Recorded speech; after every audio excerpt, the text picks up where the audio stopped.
What's up, guys? As usual, thanks for tuning in.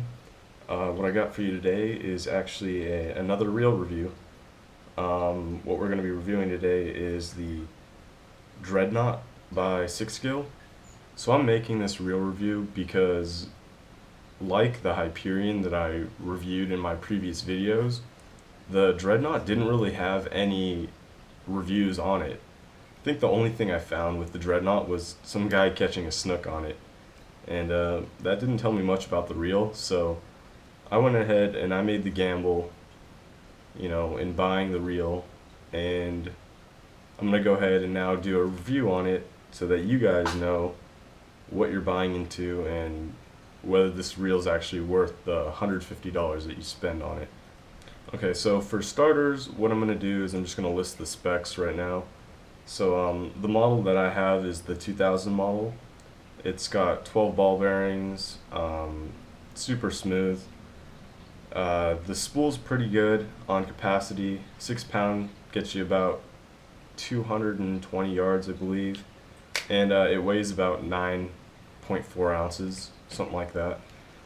SixGill also makes a 3000 and 4000 model for the Dreadnought.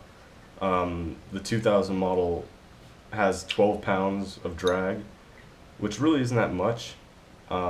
But what I wanted to use it for was trout fishing and maybe a little finesse bass fishing, stuff like that. So as you go up in your reel model from the 2000 to 3000, you go from 12 pounds of drag to about 21 pounds of drag, and then the 4000 model gives you about 22 pounds of drag. So it's a substantial difference from the 2000 to the 3000 model in terms of drag. So this reel is actually advertised as an inshore reel. They equipped it with stainless steel ball bearings and the aluminum spool and frame, so it's not going to rust on you, or at least it'll help with corrosion resistance. So I would advise getting the 2000 model for saltwater fishing because the drag alone, 12 pounds of drag, doesn't seem like that much for your saltwater needs. If you hook into something big, it's probably going to spool you. But the 3000, 4000 model, it's got more line capacity, a lot heavier drag. That's going to be the reel that you want to use for the inshore, if that's what you plan to do. Now I just plan to use this for the freshwater, like I said, so for bass and trout this is going to be perfect. And it actually already is. I've tested it out. Probably seen some past videos, you've seen this reel in the Connecticut video. So it worked great. I also forgot to mention that the Dreadnought comes in a 5.1 to 1 gear ratio, and that goes for all of their reel models, as well as the carbon disc drag on top. All reels, I think, kind of establish the carbon disc drag, so nothing really too special there. So I wanted to make this reel review so that people can get a little bit of personal insight about what this reel is all about. And in my opinion, I think it's a solid reel.